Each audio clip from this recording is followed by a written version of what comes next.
All right. $1 million. I have earned over $1 million in my broadcasting career. Unfortunately, I've spent probably more than that over the last 25 years as well. So what I'm left with in the end is not money, but experience of working in the broadcast industry. And in that time, I've certainly learned a lot about broadcasting. A lot of it self-taught, but most of it just working with some of the best broadcasters in Canada and getting invaluable lessons from them. And today I'd like to pass along some of those lessons to you today. Let's start about getting started. So first off, broadcasting is, for the most part, there's a lot of different areas of broadcasting, but in the end, it is a talent-based industry, much like basketball or soccer, singing, acting. There are people that are going to be good at it naturally because of their personality, but at the same time, there are people that can be good at it, but have to work a little bit harder at it, that have to get out of their comfort zone in order to learn certain things, to practice things a little bit more than other people. Some people are more outgoing, so it just comes naturally for them to be better communicators, whereas other people are more shy, then they have obstacles that they have to get over. There are ways to get over those obstacles, but it is going to be a little bit more challenging for some people. So know who you are, know what your strengths are, know what your weaknesses are, so you can acknowledge that you need to learn a few things or that you need to practice things or to improve on things in order to improve those things. If you don't acknowledge that you have a problem, then you can't fix it. So know yourself, know your abilities, know what you are good at, know what you can improve on. And ideally, you want to always try to show your strengths. Work on your weaknesses, but you don't want to show your weaknesses, right? You want to show your strengths as to what you have to offer. Some do get there faster, more easily, as mentioned, and you know, those are people that we're all envious of, myself included. So I've been a pretty good communicator for most of my life, but at the same time, there's a lot of things that I've had to work at along the way to become a better communicator. There's a lot of moments in my life where when I first started doing TV, I couldn't look into the lens of a camera.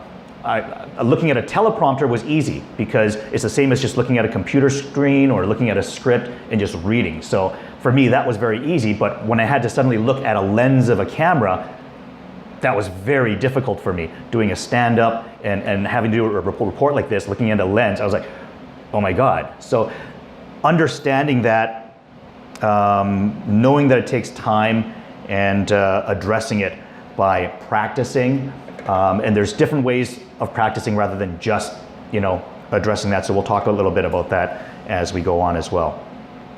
Passion. Passion is very important in broadcasting because there's a lot of different things that you can do to help the community as broadcasters. Sometimes we can change people's lives. We can change countries. We can change policies, governments. There's so many different things that broadcasting and media can affect in everyday life. So being passionate about things like that will help you to become a better broadcaster as well. So if you are just some people want to do broadcasting because they want to be on TV or they want to be on radio, and it kind of starts off that way. And I can honestly say, when I first started, that's how it was with me. I was like, hey, I see a guy on TV talking about sports, and I thought, hey, that looks fun. That's what I want to do. Or listening to some of my favorite DJs on the radio, I used to think, wow, I'd like to be a DJ too. That seems like a really good job. But I didn't really understand all the work that went into becoming a good sportscaster, to becoming a good DJ. Had I known, maybe I never would have gotten into broadcasting in the first place. But while getting into broadcasting, I was able to become passionate about those things after meeting some of the people that taught me, some of the people I've worked with.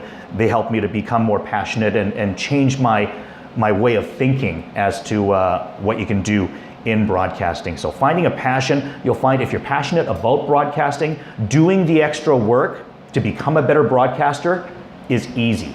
It's easier.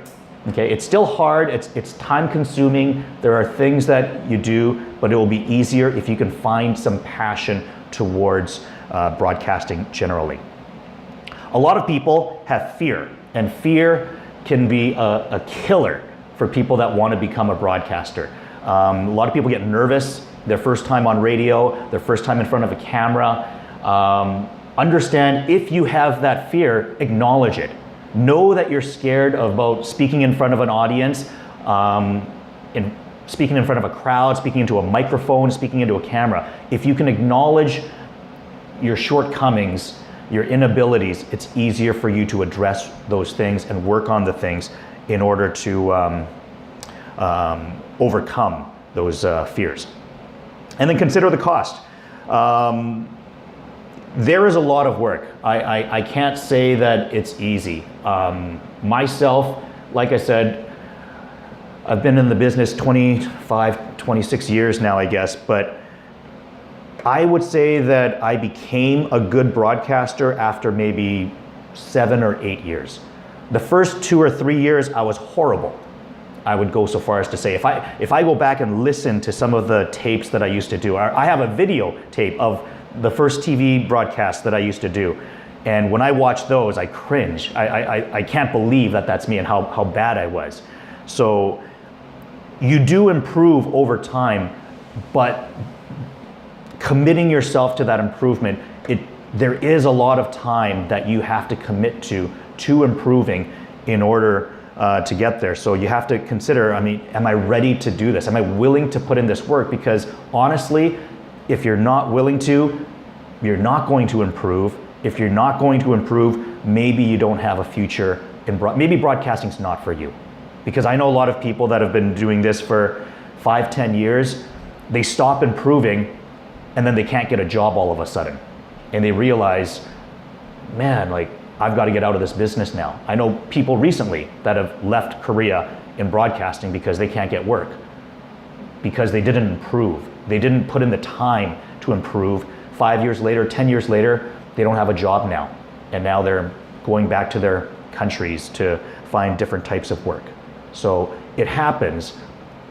Improvement, there's always other people improving. In Korea, everyone looks for the new face. So there's things like that where you will be at an uphill battle if you're not willing to improve. So do consider the cost that it will take time. And then get an honest opinion. You know, like I said, everyone has different talent levels.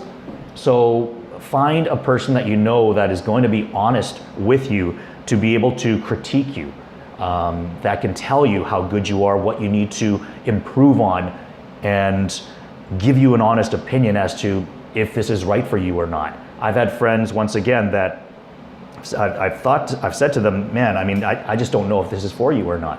You know, and if it is, that's fine, but you're gonna have to work harder at it. For somebody else that has to maybe work an extra hour or half hour other than their time on air, maybe you need to do 3, 4, 5 hours extra for every hour that you spend on air. It takes more commitment to improve, especially for those first couple of years, in order to get to that minimum level where you can be respectable. So having honest opinions for people can definitely be very, very important. Your producers, your friends, other people, 선배s, or your seniors in the industry that can hopefully help you out with things like that. Okay, so that's just getting started. Like I said, in a lot of ways, that's kind of the stuff of saving you grief, or just getting to know yourself, know what your weaknesses are, and that will help you to understand everything else from here on in.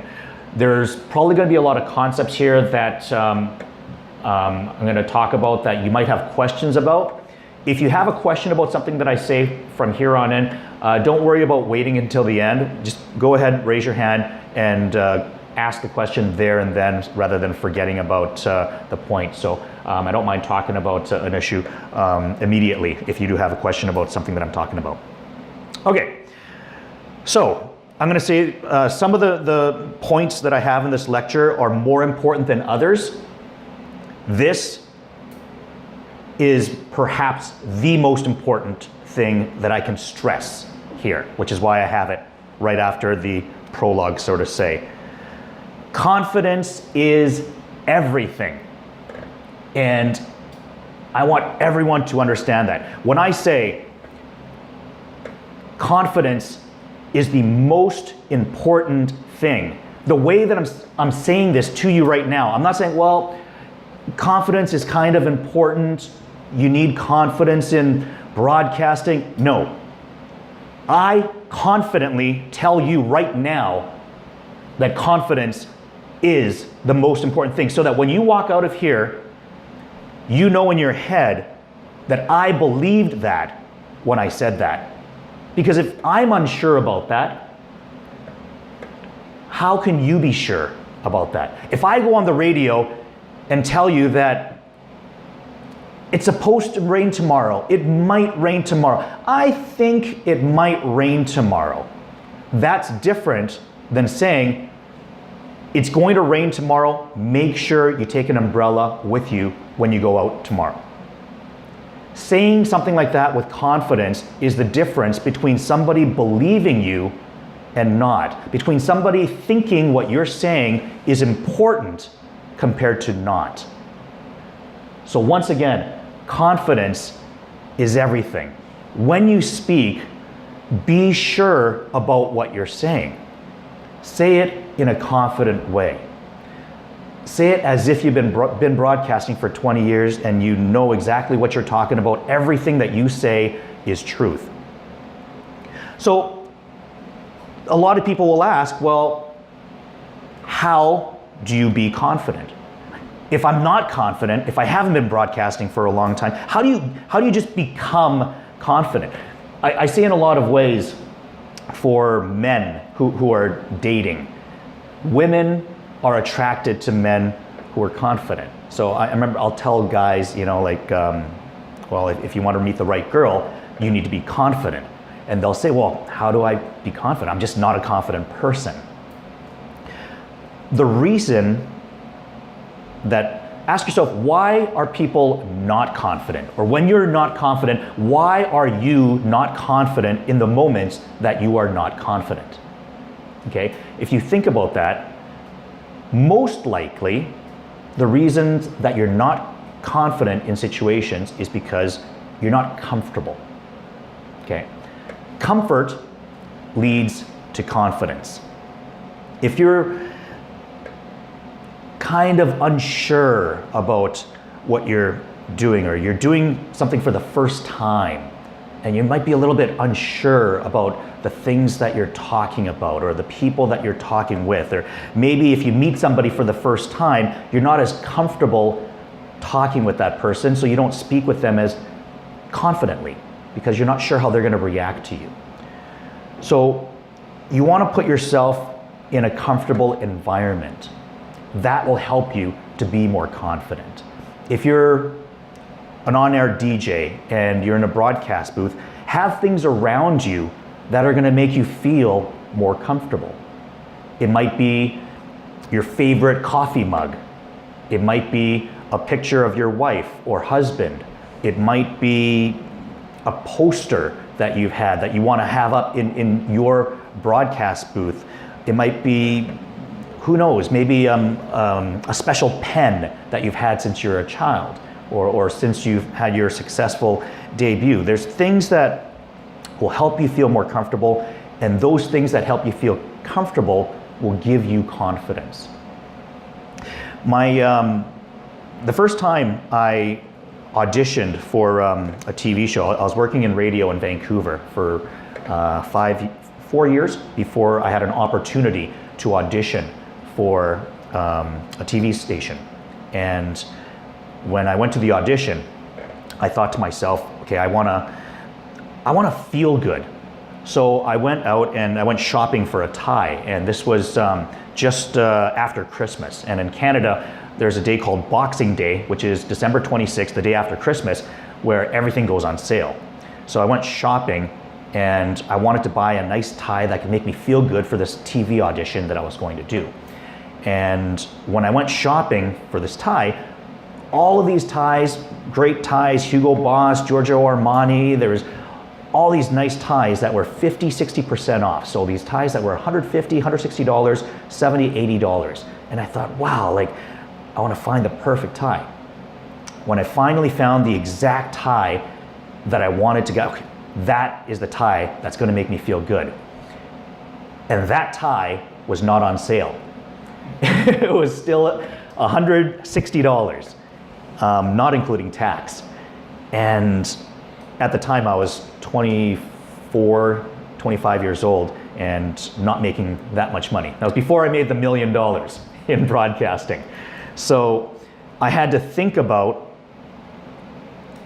do I buy this tie? There's all these nice ties that are $80, $90, $70, and then there's this one perfect tie that's $160. I thought about it. I thought, I have to have that tie. So sure enough, I buy the tie. I go in, I do my audition, and did great. I had a great audition. I felt great about it. And after the audition, the person that eventually hired me came out and talked to me and said, wow, you know, we knew that you'd be pretty good, but you were a lot better in your audition than we thought you were going to be, and I'm going to recommend that we hire you. And then she said, and by the way, that's a beautiful tie. And after that, it just felt like $1 million. So it's those little things that make you feel confident. Look for things that make you feel comfortable, that make you feel confident, that will help you to perform better, because it will help in the mental state. Also, learning how to do things. Master one thing first. Learning two things at the same time is difficult. There's a lot of different things that I'm going to talk about here today. And don't try to do all of these things at the same time, because that will be difficult. Trying to master how to speak with a lower voice into a microphone, how to pause, use silence to your advantage, or how to write better. All these little things. We're going to talk about a lot of different things, but if you're trying to do all of these things at the same time, it's very difficult to improve at all of them. I can bounce a basketball fine. I can hop on one leg fine. I've mastered both of those things, and I can do them together now. When I was 5 years old and I didn't know how to bounce a basketball, that's hard enough as it is. And if you told me to do that, okay, now try hopping on one leg when I'm 5 years old. That's difficult. And if you tell a 5-year-old kid who can't hop yet properly and who can't bounce a basketball properly to try to do that at the same time, it's difficult. But if you can master one of them first and then master the other one, then you can do them together. So when you look at some of the concepts that we're going to talk about today, remember to master one thing first, and that will help you to be confident in that one thing, because I've mastered this. I know that I can do this. I know my voice sounds better. Before doing this conference, I always spoke with a high voice and my voice never sounded great, but after this, I've learned how to use my voice better. And I'm confident in my voice. I've gained confidence in my voice. And because I have confidence in my voice, now I can work on the next thing. Okay? Build confidence one step at a time. Master one thing first, gain confidence because of that one thing that you mastered, and your confidence will flow into the next concepts that we learn. Okay, any questions? We're good, right? Okay, so confidence is everything, and one of those things that will help you, as I talked about, is writing. As broadcasters, one of the most underrated things is writing. A lot of people And especially when I think about broadcasting in Korea, I've come from a background of training where we always wrote our own scripts. And because of that, you are the writer, the producer, the reporter, the anchor of everything that you do. And when you talk about confidence, if you go and on air reading a script that you wrote, that you know is written the way that you speak, not written the way that somebody else speaks, or better yet, the way that somebody else writes, then that will give you much more confidence in that broadcast. If I have to go live on air and you give me a script and maybe I've had, let's say, one time to just read it through, but somebody wrote that for me, I'm gonna be a little bit uncomfortable, okay? And that's despite how much broadcasting I've done. There's still gonna be that side of me is like, especially if it's written away, because everyone writes differently. You know, I say, take the extra time to think of a line to grab your audience, whereas somebody else might say, grab your audience by taking a little extra time to think of a line. So the simple order of a couple of words or the entire sentence, changing that, one person will write it one way, whereas another person writes it another way. And if you're reading something that's written by somebody else, it's easy to stumble as you're reading. It's easy to not be as confident when you're reading that. So I always encourage people to write your own scripts. DJs in Korea, I know a lot of them, they have writers. And I know a lot of DJs where if you're on air at 6 o'clock, then you're arriving at the station at 5:30, give me your scripts, you kind of quickly look it over, okay, let's do this. I guarantee you, most of the people that I've worked with in North America never ever do that. Every shift I've ever done, I'm sure I've arrived at least 2 hours before, an hour and a half, just so that I can look at what I'm supposed to do. I mean, usually I'm just writing it myself anyways, but hypothetically speaking, even on shows where I have had a writer, in a lot of cases, I want to get there early so I can see what my script is, so I can rewrite that in my words. So I can say it the way that I would speak, because that's how I would speak. I would pause here, therefore I'm gonna leave a ... so I can pause here, because I'm gonna tell myself I'm gonna pause here. Little things like that. Little things to, once again, make yourself more comfortable with your script. So whether you're a DJ or not, I know there's a lot of producers here today. I encourage producers to tell their hosts, show up earlier than you do, have a minimum time, and they might not like it, but at the same time, understand that it's for their own good. This is what's gonna make them better, being more comfortable with the things that they're going to speak about in that day, and rewriting things into how they would speak it or read it. So, talking about writing, ideally, you wanna write your own stuff, because you wanna have your own flavor to it, but also, there are little things that you can do to improve your own writing. And once again, when I got into broadcasting, I never thought that I would be writing my own scripts. I thought I'm gonna go on TV and I'm gonna have a writer that writes all these things for me, and I'm just out there to be an anchor that has all these things. But as you learn over time, the best presenters on both radio and TV, what makes them great is not their ability to read something, it's their ability to write something that they deliver on air. It's the way that they say something that makes them special, okay? I'm gonna give a quick example. This is from a movie. If you've ever, a movie that I always encourage people to watch if you're a broadcaster, especially in news, is a movie called Up Close and Personal.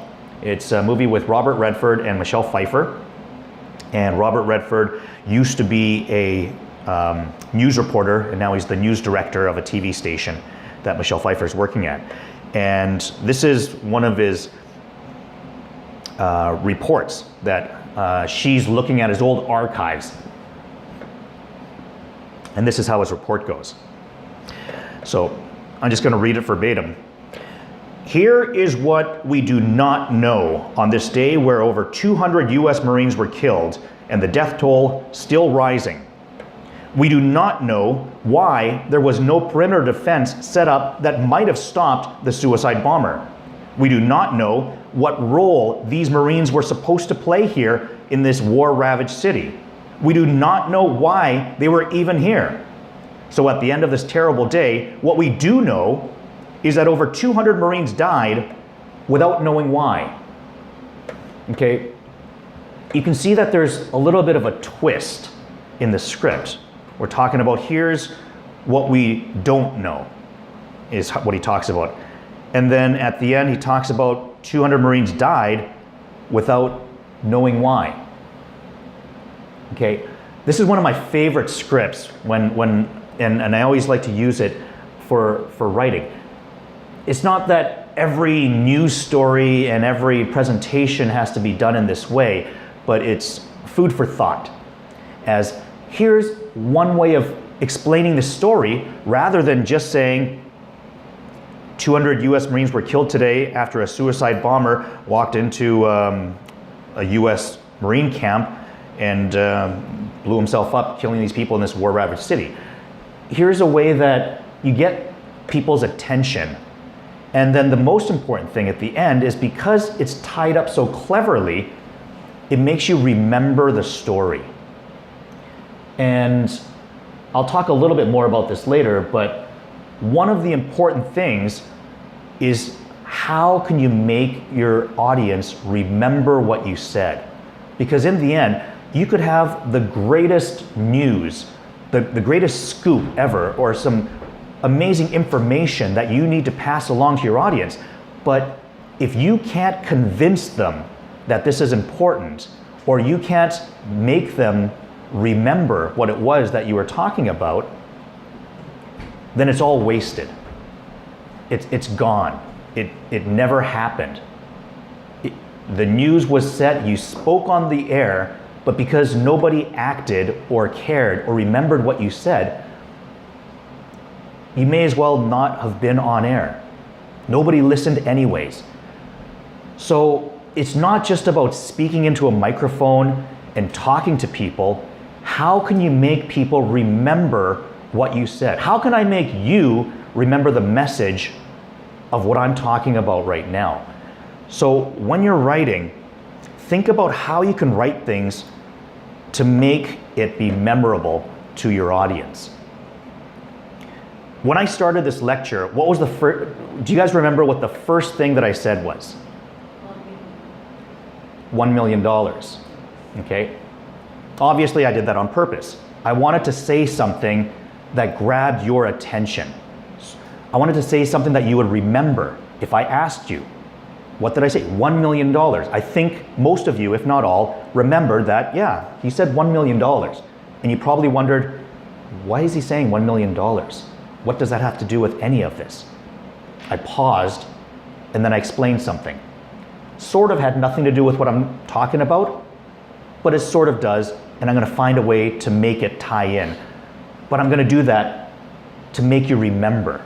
The $1 million had nothing to do with this lecture other than to get your attention and to make you remember the message of what I'm trying to convince you of today, and that is writing matters. It matters that I started with $1 million rather than I've been working in this industry for 25 years and I've made over $1 million. I didn't start that way. I wanted to choose a word, a phrase, something to get your attention, to make you think and to make you remember what I was going to talk about today. So think about how to get the attention of your audience. I wanted to find something relevant for news today, and I guess front page news on the Korea Times, Rocket Man calls Trump mentally deranged. I guess most of us in the media industry know that they've been going back and forth, and Trump is calling Kim Jong-un the Rocket Man, whereas Kim Jong-un says that Donald Trump is mentally deranged. So none of this really matters, okay? If you think about the fact that Donald Trump called Kim Jong-un Rocket Man, does that really mean anything in the news? Is that newsworthy? Somebody called somebody a name. Kim Jong-un said, oh, Donald Trump's mentally deranged. He's an idiot. He's stupid. That's not news. The important thing is that there's perhaps a missile crisis going on. Maybe there's nuclear weapons. Kim Jong-un is talking about maybe doing a nuclear test in the Pacific Ocean. Those are the issues. But when the media looks at everything that both of these people said, what do they want to lead with in their headline? Mentally deranged.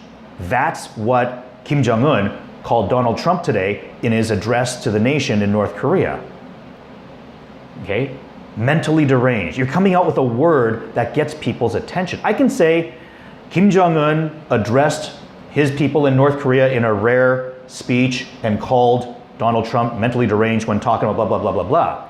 But rather than saying Kim Jong-un, Kim Jong-un, Kim Jong-un, and starting every story like Kim Jong-un, mentally deranged. That's what Kim Jong-un called Donald Trump today. Or you can say something like, the name calling between Donald Trump and Kim Jong-un continued today. After being called Rocket Man by Donald Trump, Kim Jong-un said Donald Trump's mentally deranged. You're looking for something to get people's attention. The name calling continued today. What name calling? Oh, what's the latest in the name calling? Get people curious and then answer their curiosity. Rather than just spitting out, Kim Jong-un spoke in the news today, he called Donald Trump mentally deranged. None of that matters. It's all about the conflict. But those are the headlines of how to get people's attention to read the rest of your story.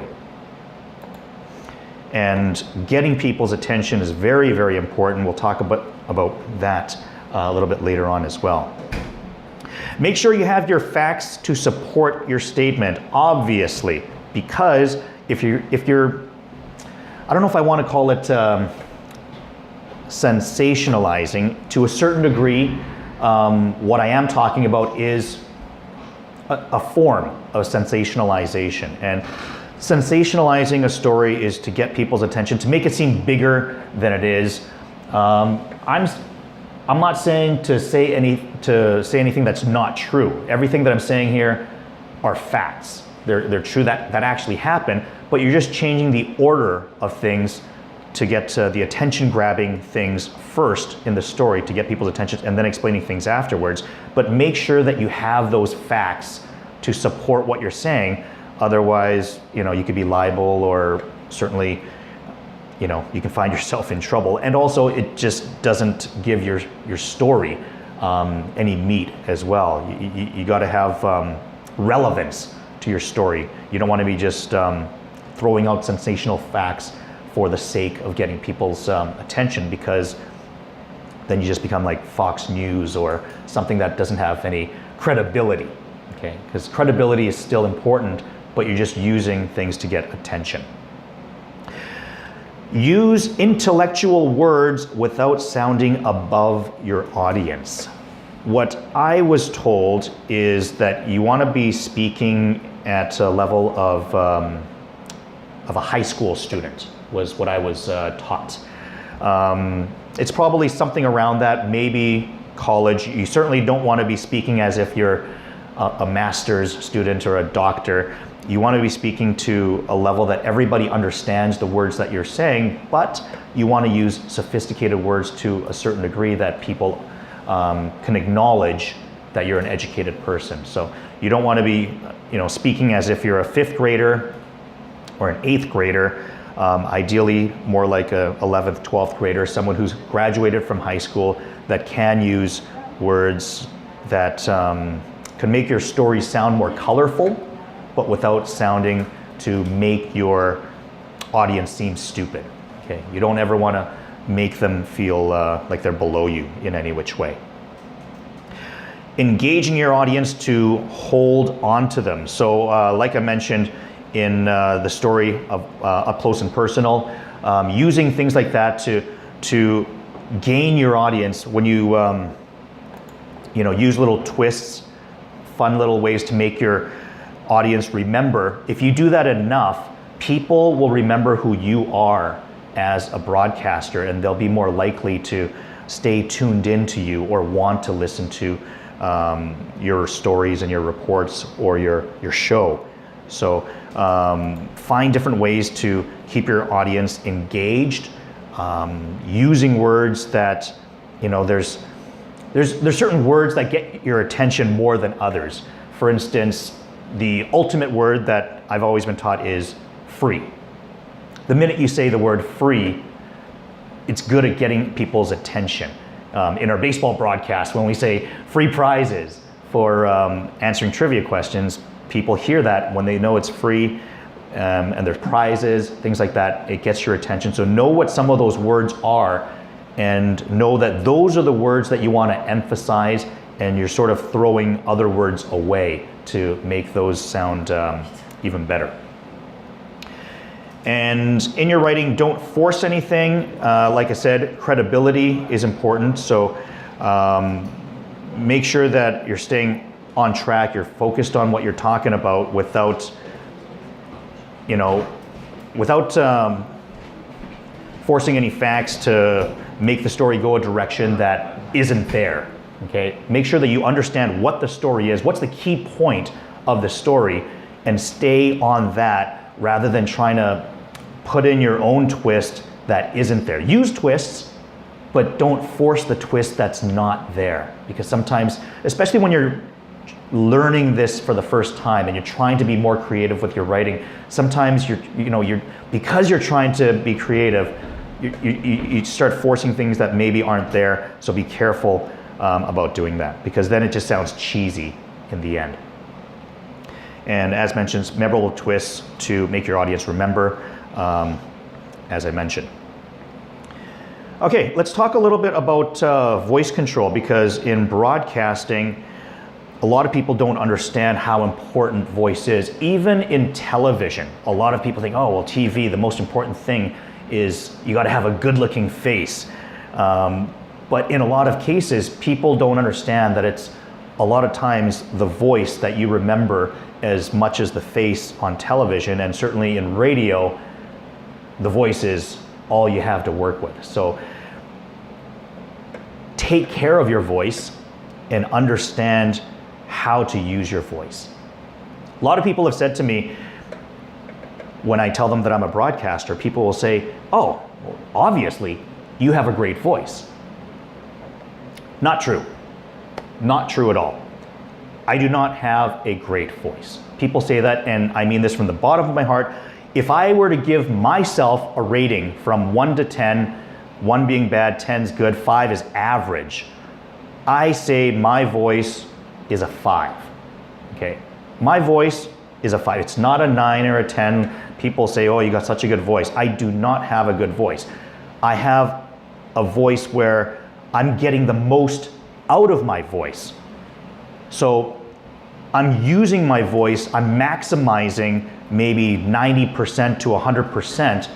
I'm milking everything out of my voice to maximize what I can get. But my potential to sound as great as I can is actually not that high. There's tons of people with much better voices than mine, but I've done the work to make my voice sound as good as it possibly can. It's not going to get any better than this, so to say. So, how can you make your voice sound better? Ideally, you want to make yourself sound more interesting, more charismatic, more animated, so to say, more interesting. So I'm not just speaking to you like this, like some people just speak. This is how I would maybe normally speak on a normal basis, or how normal people kind of speak. But I'm emphasizing, I'm being more colorful, I'm going up and down, I'm pausing, I'm stressing things, which is different from talking a little bit more too much like this when I'm going up and down, and a lot of beginners say, well, because I'm in radio, I have to go up and speak down and like a roller coaster. That's how a lot of people start. And when I first started, that's what I was taught in school. which was all wrong.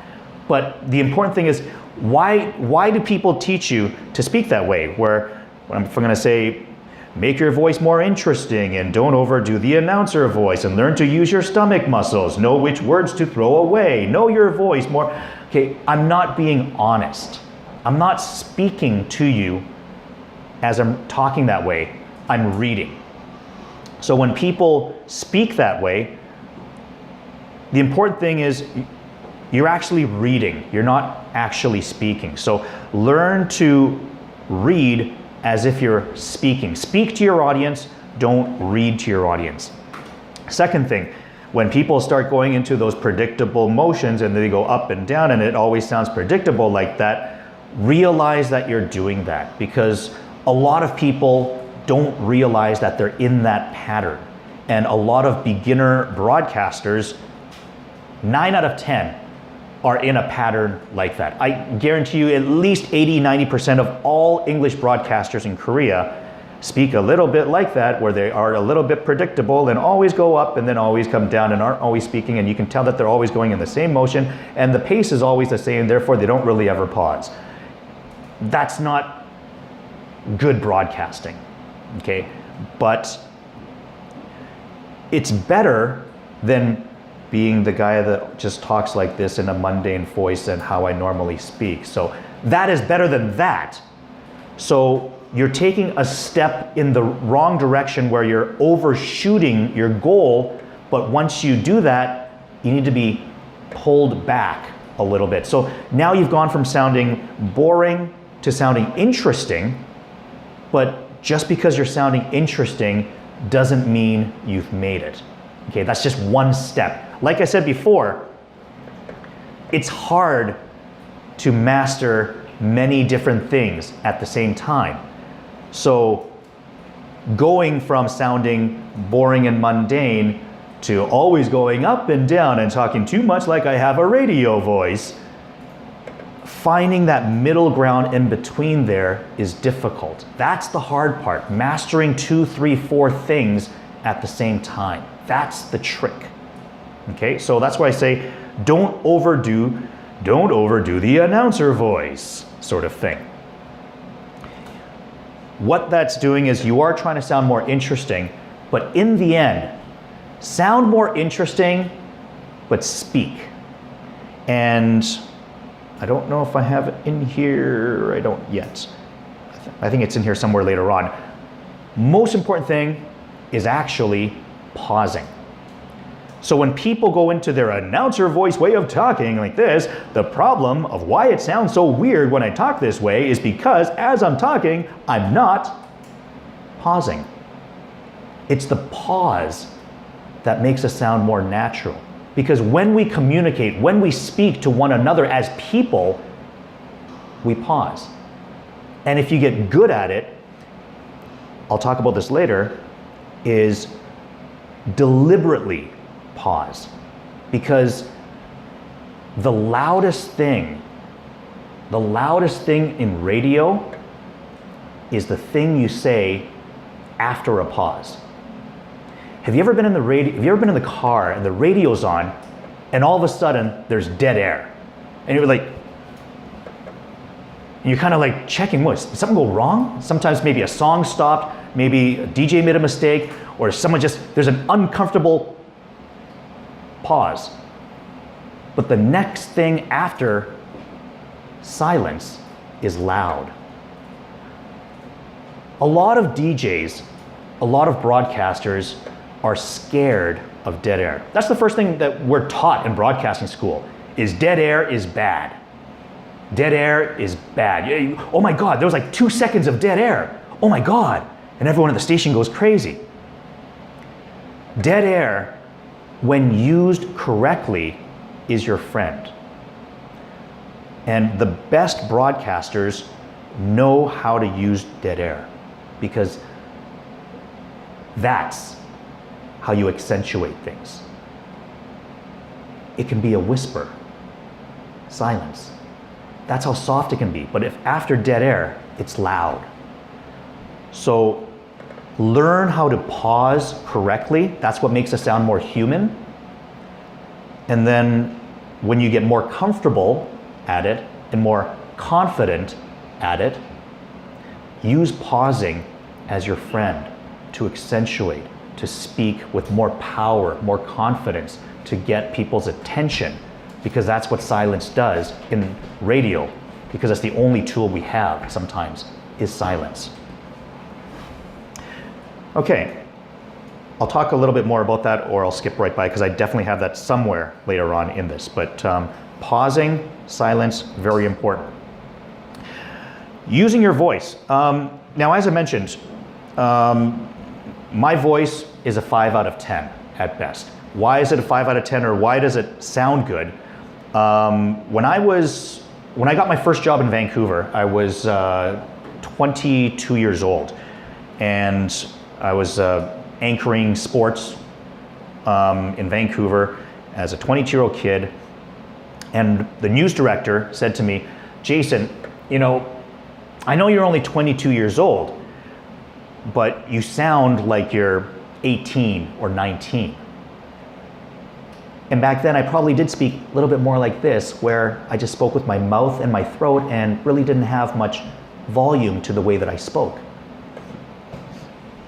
And the news director told me, you know, most of our audience are people that are 35, 40, 50 years old, and they don't want to know about what happened in the world of sports from an 18-year-old kid, because they can't believe you that you know anything about sports.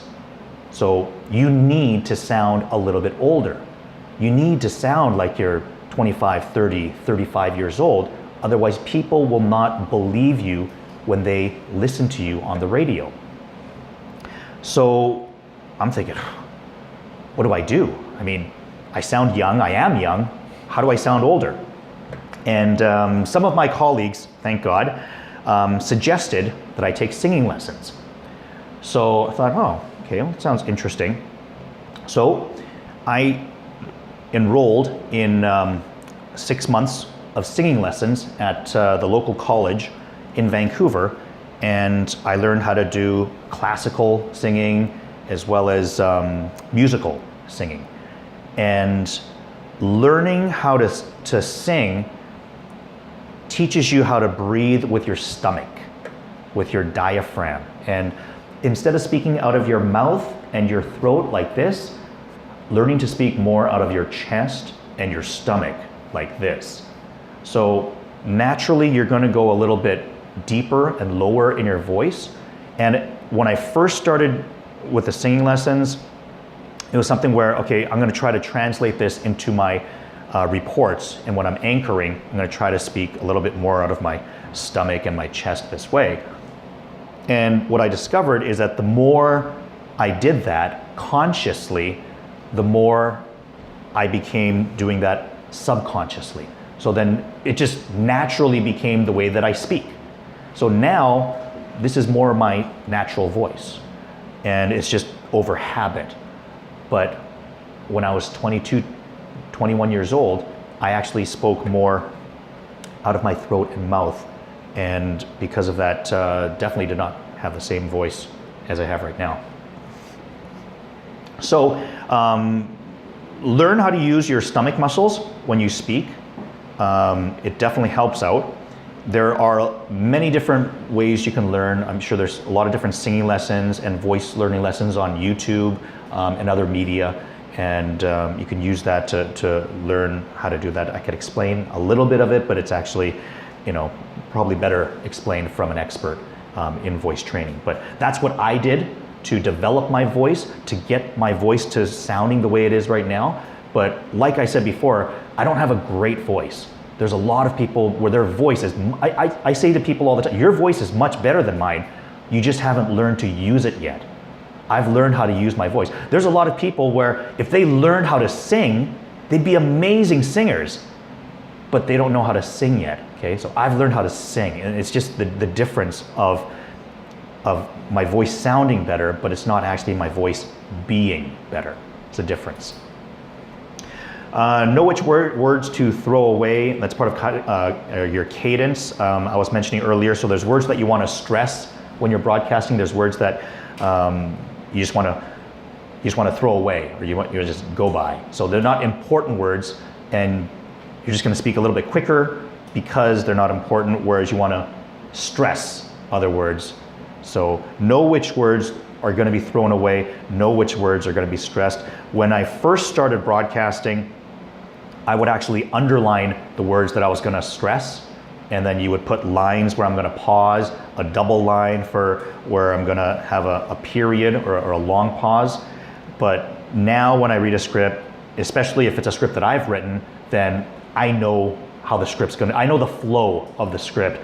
Therefore, I know I'm not going to make a mistake. So I don't really even need to mark my script anymore. But when you're starting off, marking your script is probably a good idea. Underlining words that you want to stress, and throwing off a line where you want to pause, double line where you want to take a longer pause. It definitely helped me out when I first started. So know your voice.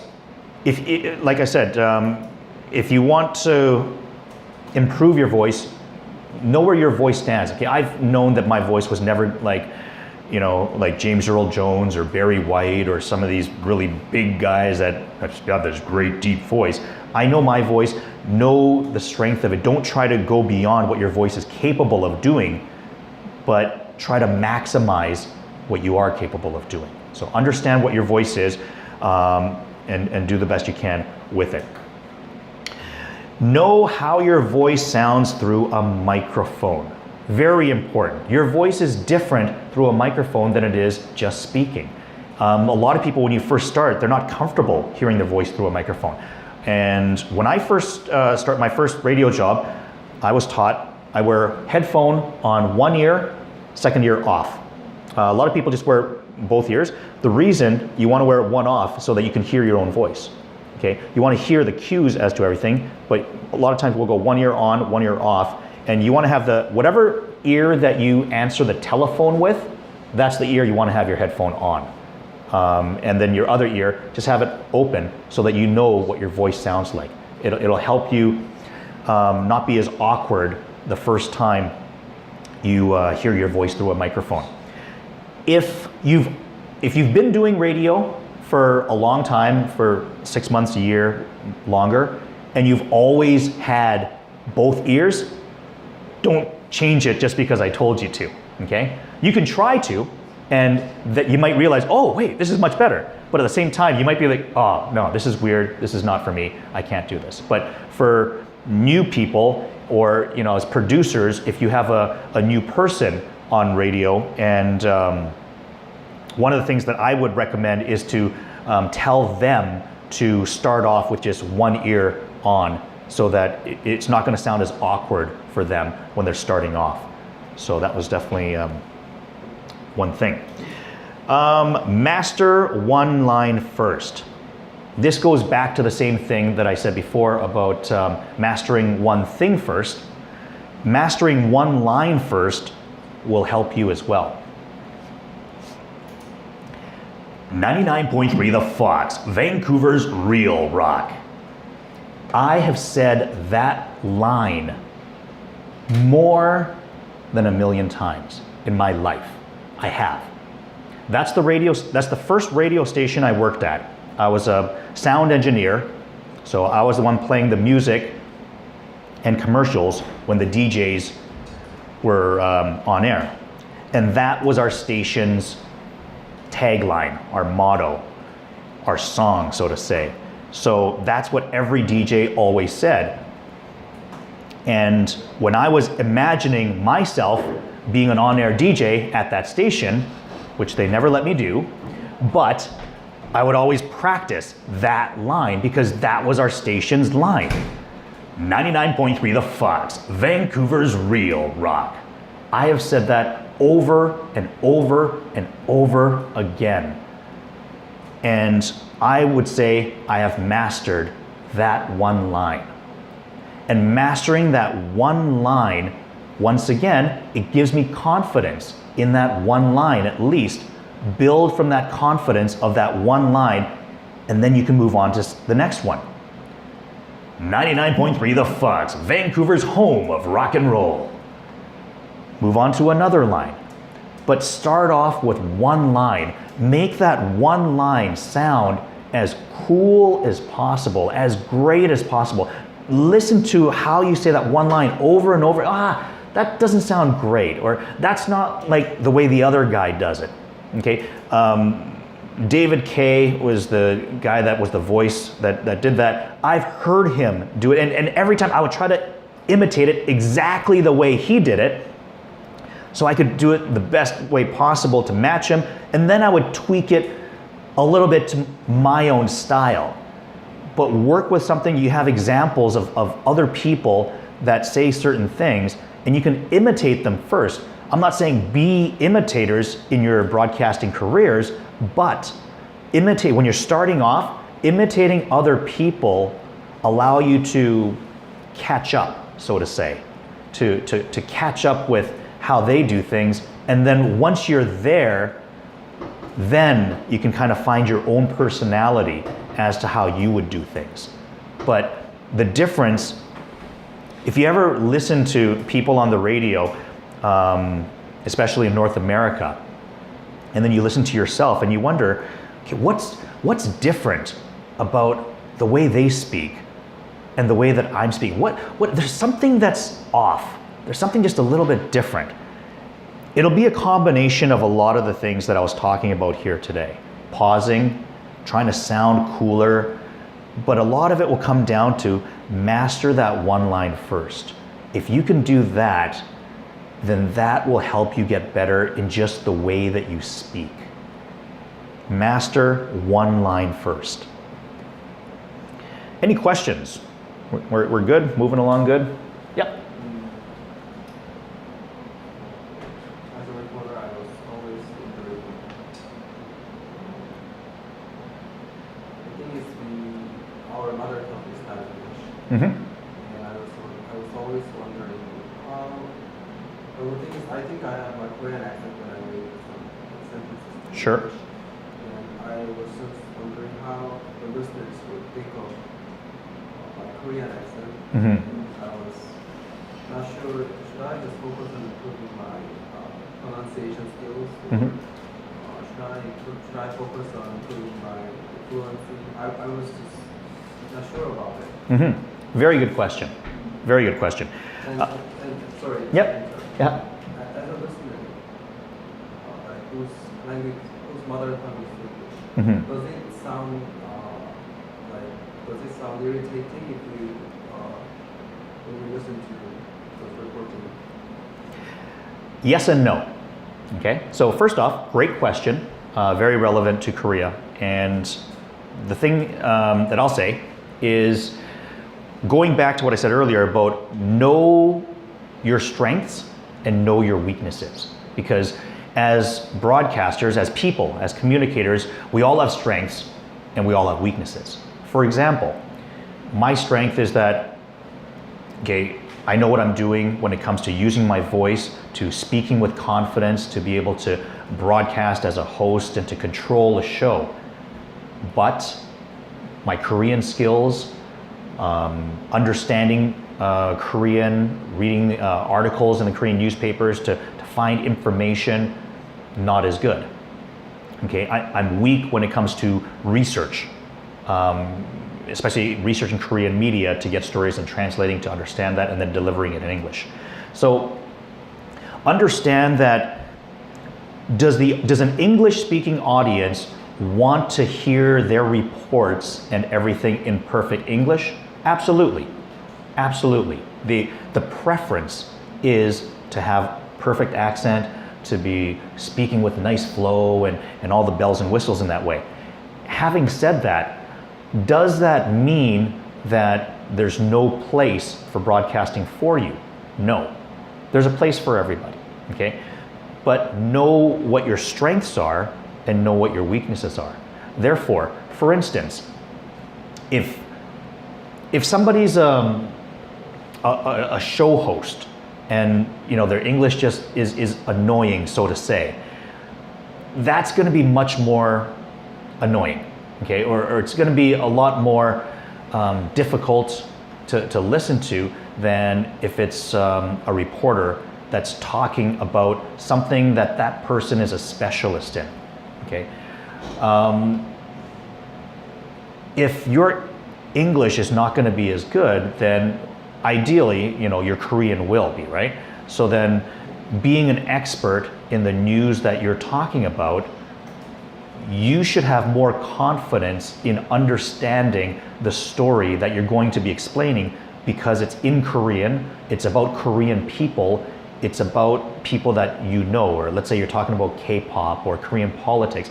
These are people, if I had to talk about those things, I would not be as confident because I don't know these Korean idol bands or I don't know this Korean politician. So when I'm talking about this person or even reading their name in a script, I might say it, but in the back of my head, I was like, oh man, I don't know who this person is. I'm not gonna have as much confidence speaking about that issue or reading that story. So once again, know that you can improve your pronunciation in English, so that should be something that you're always working on. That's an endless improvement thing. So don't give up on it, okay? Because that's not fair to the audience, okay? They want you to improve, so you should improve. Practice it. But understand that it's a weakness, okay? It's something that you might feel self-conscious about, but you're doing your best you can with it. Don't focus on your weakness. Focus on your strength. Your strength is, well, I do know these singers. I do know these politicians. I can speak about these people confidently. Maybe not in perfect English, but I can still have confidence in my voice in a different native tongue. 제가 한국말로 한다면 저는 한국말 하는 게 이렇게 자신 있진 않아요. 하지만 제가 방송대에서 얘기할 거라면 저는 자신 있게 방송대에서는 한국말 이해도 자신 있게 말할 수 있어요.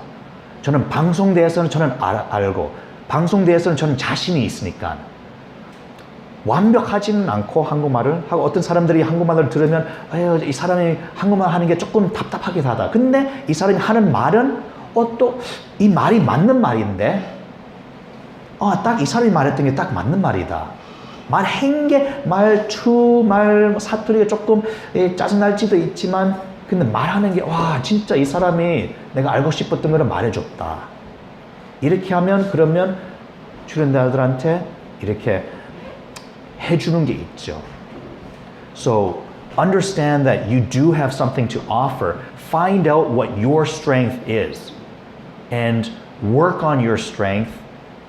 Know that you try to focus on your strength. Show people that, hey, yes, my English isn't perfect, but I have something to offer you. I'm going to tell you about something that you don't know about. Okay? So there are ways. Also know that there are limits. Like I mentioned, if your English isn't perfect and your accent is difficult, expecting to become a show host or a position as an anchor on an important show or as this or that, it can be ambitious. It can be something that you can work on, and if you get to the point where you're sounding much better, is it possible? Yes, but expecting it to happen immediately, you've got to work at it. Okay? When I was growing up, I never thought to myself, I want to be a basketball player. I was like, well, that's going to be difficult because I'm short. But, you can. In Canada, I was the first Asian sportscaster. Okay? When I became a sportscaster in Canada, there was no Park Chan-o, there was no Park Se-ri, there was no Hideo Nomo, there was no any of these Asian athletes. There was no Yao Ming. And when I was becoming a sports anchor, a lot of people said, you want to be a sports anchor? What do you know about sports? Okay? So there's a little bit of a stigma or prejudice because I'm an Asian sportscaster. People don't think an Asian would understand sports. Did it make it more difficult for me to become a sportscaster? Absolutely. It was much more difficult for me to become a sportscaster because I'm Asian. But I worked hard I found my way. I knew that my strength was the color of my skin, my hair, and the looks of my eyes. That's my weakness. But what's my strength? I can use my voice. I can break stories. I can get interviews with people that other people can't. I'm looking for other things. What can I do that other people can't do? That's what I focus on to be able to be a good broadcaster. Yes, I have, complexes or things that I'm self-conscious about. When I was first on TV, my own parents said, "Oh, if you want to be on TV, you need to get eye surgery done." So before my TV audition, I came to Korea in 1998 to get Sankapur surgery, and I went to the cosmetic surgeon, and he showed me what my face would look like, and I looked at it and I said, "No, I can't do this. I can't do this." But I came all the way out here. My parents said, "Do it." I didn't do it. I thought, no, I just can't go through with it. I went back. 3 months later, I was on TV. So people on TV didn't not hire me because of my eyes. If my eyes were bigger, it didn't matter. 3 months later, I was on TV anyways.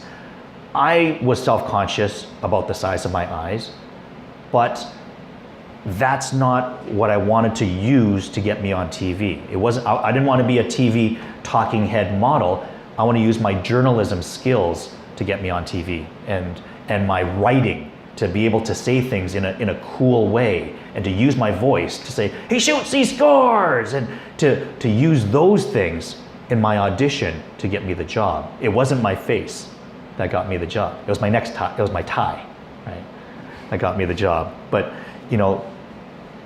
understand what your weaknesses are, understand what your strengths are, and focus on your strength. Does that answer your question? Okay. Anything else before we move on to our next point? Okay, things to think about. This is a concept that I want people to understand, because I love talking about broadcasting. In broadcasting, we are all salespeople, and I want people to understand that. We're selling something. And what we're selling, we don't want your money. Money is not the currency that we want. The currency we want is your time, okay? I want your time, and for your time, I'm going to give you something. I'm going to either give you one of two things. I'm going to either inform you, or I'm going to entertain you. I might do both at the same time, but those are the two things we're going to offer: entertainment and information. And for that, I want you to give me your time. Time is money. Now, the reason we're salespeople is because your audience has a choice. They can give you their time, or they can turn off the radio, or they can change stations to another station. And that's why, as salespeople, we have to convince them to keep giving us their time. We want you to come back, listen again. We want you to stay tuned, listen more. We want you to do what we tell you to do, because we want more of your time. Why? Because the more you listen to us, the better our ratings are. The better our ratings are, the more money we can earn off of commercial sales. Right? Commercials is how we make money in broadcasting. If you ever watch the Super Bowl in American football, 30 seconds of airtime during the Super Bowl is, I think, maybe about $5 million right now. So that's just for the right to be able to put a commercial on the Super Bowl. It's $5 million for 30 seconds. That's how many people watch the Super Bowl, and that's how expensive that becomes. The more people that we have that listen to our radio station, that watch our TV stations and podcasts or YouTube channels, that's money for us. And as broadcasters, we need to understand that if we have listeners and audiences that stop listening to us, then that's the end of our station. We lose money and we're not going to have a job anymore. So understand, every day when you broadcast, you're a salesperson. The DJ, the broadcaster is a salesperson. If you're the producer, you're a manager. You're managing salespeople. You're trying to motivate your salespeople to do a better job of selling. They're out there selling things. Help them to sell things. Give them a better product to sell. Okay, in the end, it's all about making that sale. There's hard sells and soft sells. Hard sell is things, understanding that this is what you need, please buy this. It's only $1.99, come get it. You're going directly at them, at your listener, at your viewer. You know, we're giving away prizes at the baseball game tonight. Tune in, give us your scores, your predictions, and you could win yourself a prize. That's a hard sell, right? I'm gonna tell you something, give us your time, and here's your reward. A soft sell is you're going indirect. You're trying to create a mood, or you know, you're doing it in a roundabout way. Might be like sitting down, sipping a nice, on a hot afternoon. It's going to be hot this week. Imagine you're sitting at Starbucks, sipping on an iced latte in front of you know, for free, and something like that. You're creating a mood to have people understand that's what you can get. Is you can enjoy this nice cold latte on this hot afternoon. You're creating a picture, an image for people, to give them something that they want, and that's a soft sell. I'm not doing a very good job of it actually with that picture, but using emotions is basically the gist of it. When you're trying to get people to do things that they might not want to do, maybe it is what they want to do, but by creating an emotion in them, it's going to be easier to convince them of what they want or don't want. A lot of common emotions that are used in broadcasting, obviously fear. Don't miss out. Your last chance to get a free prize. Don't wait. You're making threats. You're giving fear into people, making them feel that emotion in order to convince them to do what you want them to do. Maybe if you're saying, Psy just came out with a new song today. If you don't listen to this song today before going to school or work tomorrow, you are going to be the biggest loser, because everyone else is going to be talking about this song tomorrow, and that song is coming up right after this commercial break, so stay tuned. Okay, I'm using fear to scare the audience into, you have to listen to this song, otherwise you're going to be in trouble. Okay, that's the approach that I took in that, and I'm getting you to hold on to listen to the commercial and then listen to the song, right? You might be more going for entertainment. Oh man, if you haven't heard the new Psy song today, you have to stay tuned because it is amazing. It's coming up right after this commercial. Okay, I'm going after a different emotion there. Okay, but you're using emotions in the way that I'm going to speak to try to sell to the audience. So trying to use that as a tool. Look at that. Learn to pause properly. Dead air can be a powerful ally. So when you're speaking, as mentioned, even with emotions, pause.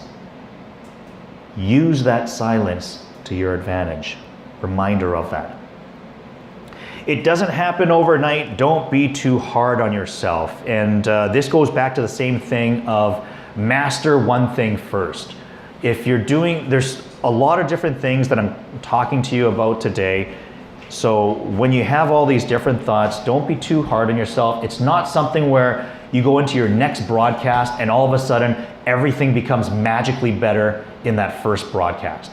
I have seen cases where I've talked to somebody and I was talking about their writing, and I said, you know, you'd be so much better broadcaster if you just learned to write better, like write this way instead of this way. And the very next day they went out, did their broadcast, and they started the broadcast something like, "Don't do it. That's what so-and-so said when talking about blah, blah, blah, blah, blah." And when she said, "Don't do it," everybody looked. And she paused, she was like, "Don't do it. That's what somebody said about blah, blah, blah, blah." And everybody just stopped. And it was like a heart attack. So little things like that, it can happen where, some things can change. But generally speaking, all the different concepts, learning to pause, improving your writing, making your voice deeper, sounding more animated, getting rid of that constant flow where you're going up and down and sounding too much like an announcer, getting rid of all those things, it doesn't happen overnight. So don't be too hard on yourself, but monitor yourself. Listen over and over and over again so that you can see how much you're improving little by little. And if you keep all of those records of how you sounded, if you listen maybe a month later, 2 months later, compared to how you sounded yesterday, you probably will notice a difference. In fact, other people will probably notice a difference. But it takes time for that difference to come up. So, don't expect it overnight, but do listen over a period of a month or two and have a listen to how you sounded before, and then have another listen to how you sound again, and you probably will notice a difference. So it won't happen overnight. Okay, this is a very, very important point. Your goal is not to complete your broadcast without making a mistake. This is a very, very important thing that every beginner broadcaster tries to do, especially news, okay? Especially if you're reading from a script. I'll tell you why. Your goal is not to read this without making a mistake. Mistakes happen. I make mistakes all the time. All the time I make mistakes. The difference is when I make a mistake, I don't care. I don't care when I make a mistake because that's not my goal. My goal is not to read this to you without making a mistake. If I make a mistake, it happens. Don't worry about it. Your goal is to explain, to pass along information to your audience to the best of your ability, to entertain them, and to convince them that what you're saying is important. What you're saying is important. Nowhere in there does it say that you have to do it perfectly without making a mistake. Now, obviously, it sounds better if you can do it without making a mistake. And if you're trying to do it where you're explaining to someone in that way, and your goal is not to do it without making a mistake, you'll probably do it without making a mistake. But when you try to read without making a mistake, you're going to make a mistake. It's just the way it is. And I'll tell you what, because you're trying to read without making a mistake, you're self-conscious. That's what you're worried about. Your focus is in the wrong place. Your focus should be trying to explain that this is important. But somewhere you're trying to do this without making a mistake. So because your focus is wrong, that's why the mistake happens. And then when you make that mistake, you realize, oh no, I made a mistake. And because you did that, you lost your focus again, and you just made another mistake. That's why the mistakes come one after the other. Happened to me too. But when you can change your focus to go from, it doesn't matter if I make a mistake, reading will be so much easier. Way easier. And then you'll be able to read pausing properly because that's what you're trying to do. You're trying to read with pauses the way that you would normally speak rather than speak without making a mistake. So there's a couple of different ways that you can read, and let me just explain the two different ways that I like to say about reading. So if I want to read this without making a mistake, this is how I'm going to read it. I'm going to try to read this without, I'm going to make sure that I do not make a mistake. Here is what we do not know. On this day, where over 200 US Marines were killed and the death toll still rising, we do not know why there was no perimeter defense set up that might have stopped the suicide bomber. We do not know what role these Marines were supposed to play here in this war-ravaged city. We do not know why they were even here. So at the end of this terrible day, what we do know is that over 200 Marines died without knowing why. I'm trying to read that without making a mistake. That's my goal right there. That's what I was trying to do. The problem is, by doing that, I'm no longer explaining to you what I want to tell you. My flow, my rhythm is gone. When I read, especially when I'm reading something that I wrote, this actually isn't something that I wrote. I transcribed it from a movie, so it's not my script. But when I'm reading something that I wrote, especially, I know the flow is there because I'm writing it not in a way to write. I'm writing it to be spoken. So because I'm writing it to be spoken, I can predict what the next thing is before I actually read it. Okay, that's why it's so important to write your own script. Now, when you're reading that way, sometimes mistakes happen because you're trying to predict, you're guessing how the script is going to go. It's supposed to flow this way. I think this is what it's going to do, so I'm going to go for it in that way. But sometimes because you did that, a mistake happens, especially if somebody else wrote the script because it went a different way. So if I'm going to read this differently with a little bit more speaking into it, a mistake might happen, but it's okay. Not going to do a mistake on purpose, but I'll speak it.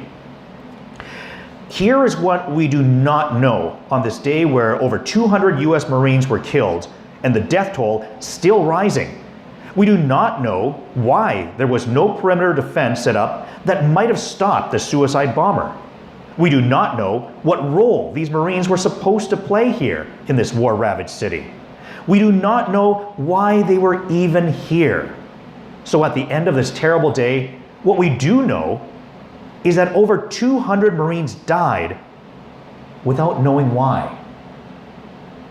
Okay, now I'm speaking. I'm trying to tell you something. I'm trying to tell you a story. And because I'm speaking, I don't care if I make a mistake. When I said we're supposed to play here in this war-ravaged city, I made a mistake the way I read that. That's not how I wanted to read it, but I actually made a mistake. That's not what I was trying to do.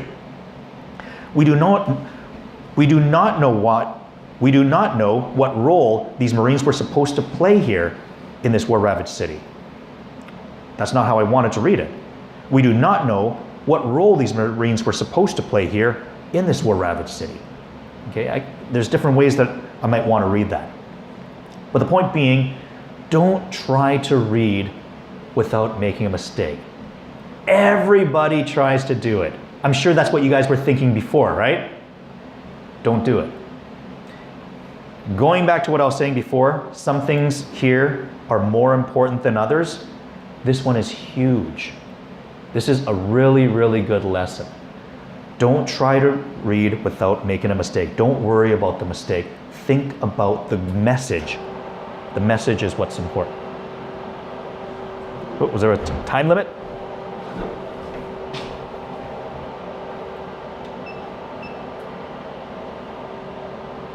I think that's because the mic went dead too. Maybe a timer?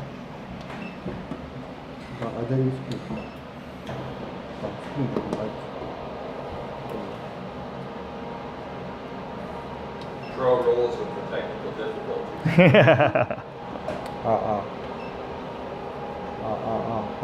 There we go.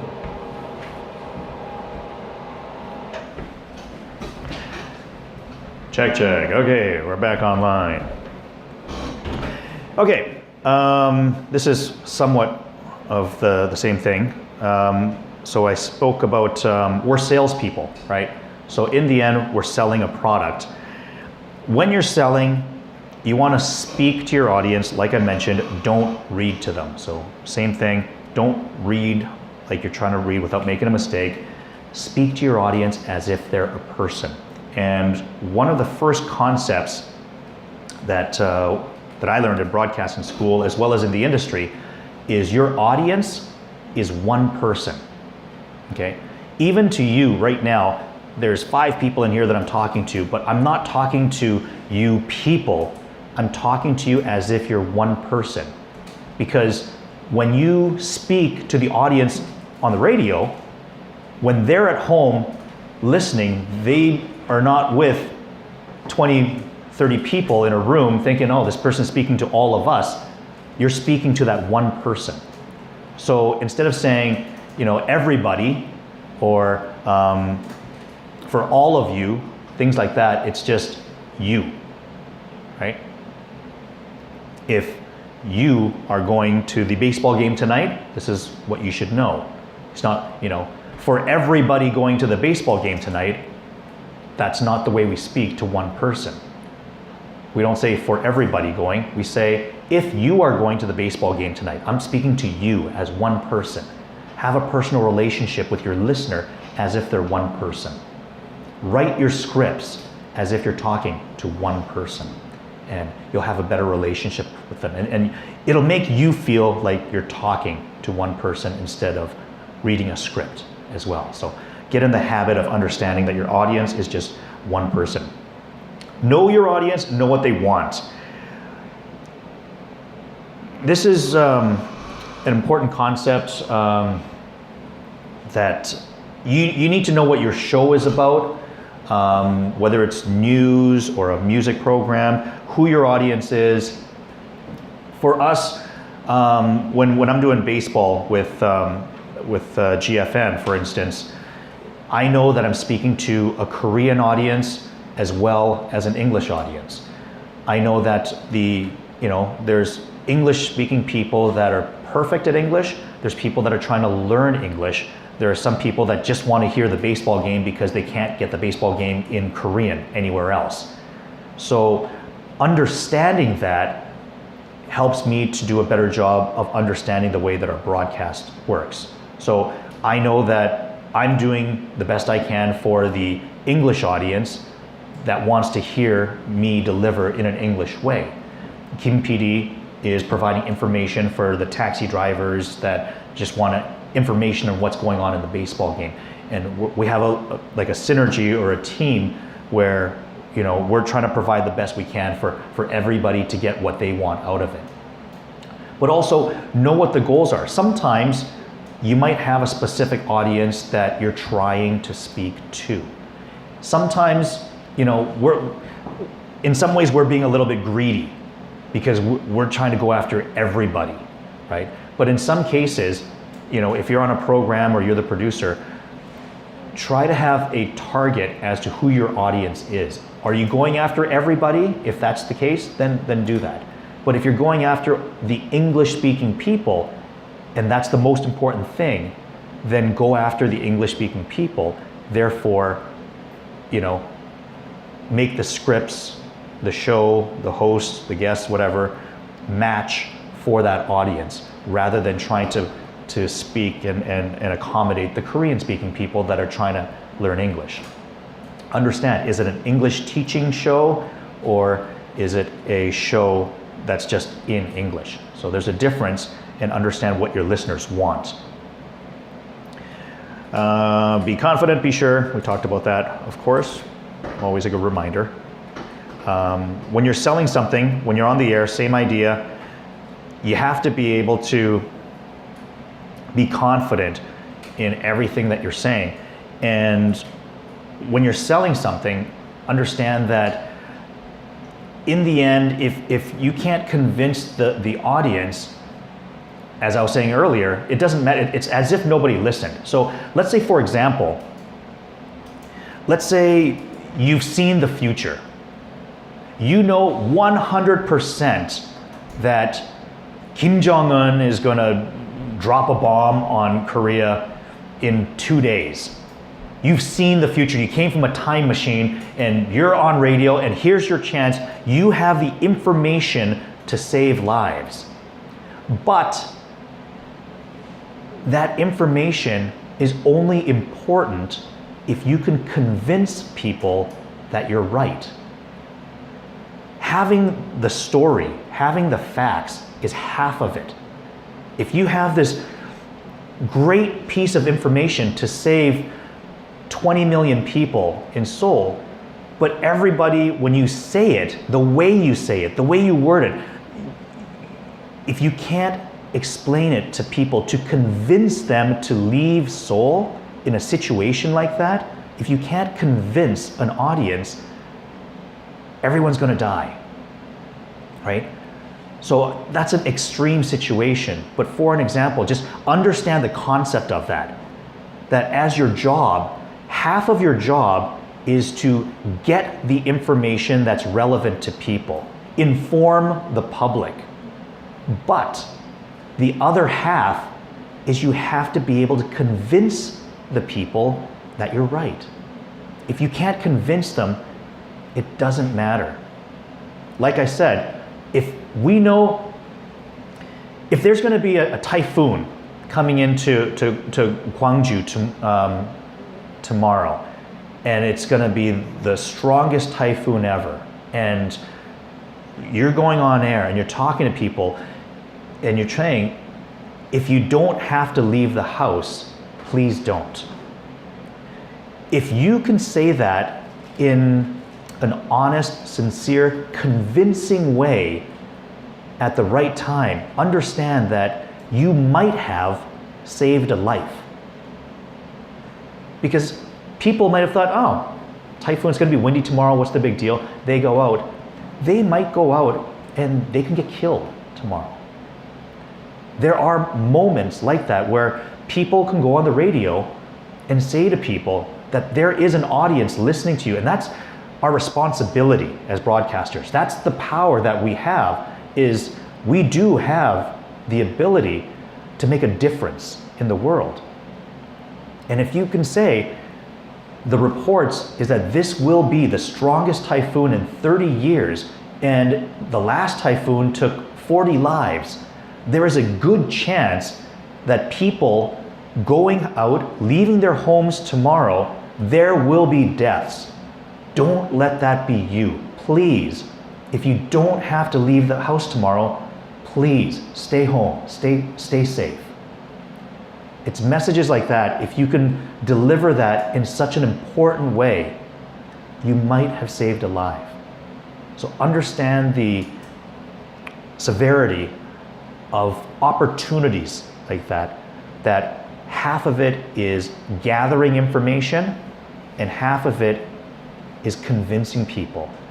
And if you're not as strong in one or the other, understand that those are two things that we should all look to improve upon and work towards. Okay, coming down to our last couple of points here. Becoming self-dependent. Understand how to monitor yourself.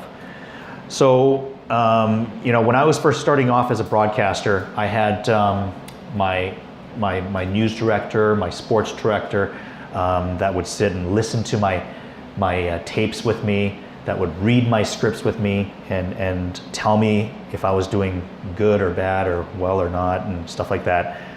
But eventually, you need to get to the point where you can listen to yourself. You can look at your own scripts and realize, that script wasn't so good. Or you can go back and listen to your last broadcast and realize, you know what? Actually, that was a lot better than last month. But I can do better in this. I wish I could make that our one line sound better. GFN 98.7 FM or whatever. I want to say that a little cool. There's things that I can improve upon. There's things I can work on. But keep monitoring yourself. Keep listening to old and new to see how much you've improved, so you can feel better that you are moving in the right direction. but then also find things of what you can improve on. And if you don't monitor yourself, if you don't listen to the work you've done, you really will not get better. It's as simple as that. If you don't monitor yourself, you will not improve. Listen to yourself. Help yourself improve by monitoring yourself. Know where to find the best advice. So whether you have other producers with you, whether it's other media outlets, YouTube, there's coaching, Hagwons, other people can help as well. So make sure you surround yourself with friends and peers that can help you improve as well and give you advice. And then follow through with practice. Keep working on those things. Keep practicing that one line. Keep practicing your voice to make it deeper. Keep practicing certain things. Don't ask for fish. Why do I say don't ask for fish? There's I'm not religious, but there's a famous line in the Bible that says, where Jesus says, if you give someone one fish, you can feed them for one day. But if you teach somebody how to catch a fish, then you can feed them for a lifetime. And a lot of times, I have a lot of people that will ask me, hey, can you help me get a job? Or is there anyone hiring? Do you know of a station that's looking for a reporter? Like, I want to work in the industry. And what I say to them is, I can't give you work. In a lot of cases, I can give a person a job. I've given lots of people jobs where I can recommend somebody and they get hired.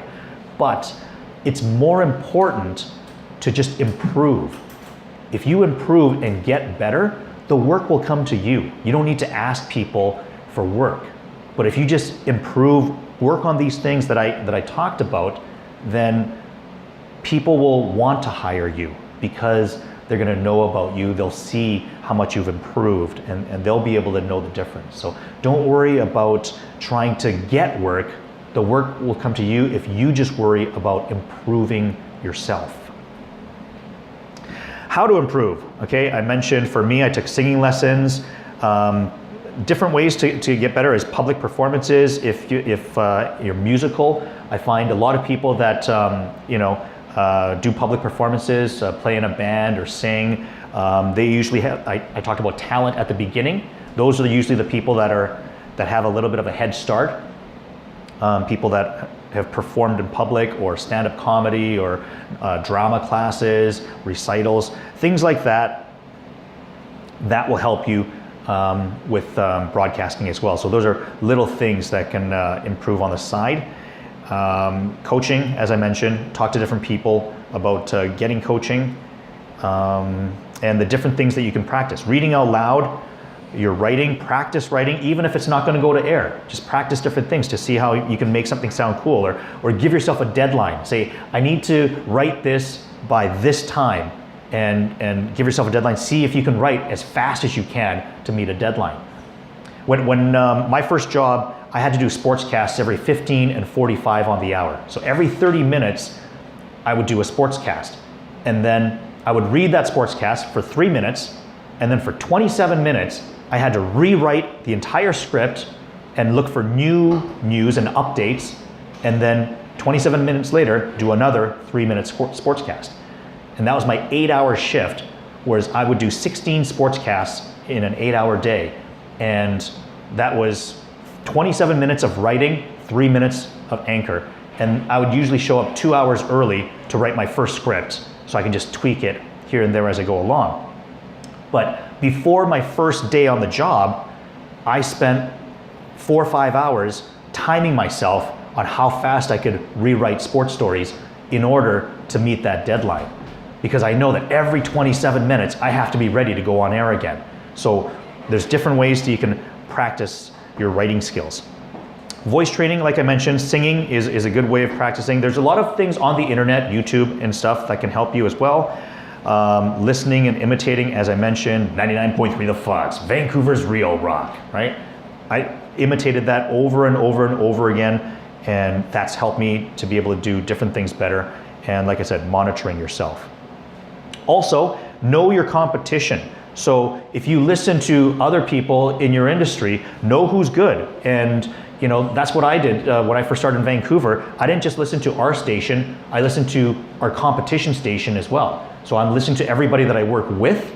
I'm also listening to everybody that I'm working against.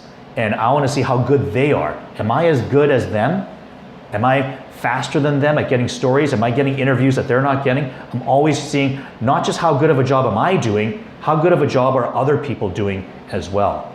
And know who the good people are, because those are the people that are going to inspire you to do a better job as well. Also, try to understand what other parts of the industry there are. When I first started off, I was just sports anchor, reporter. I come to Korea, now I'm doing play-by-play, I do commercials, I do documentary voices, I do voices for video games.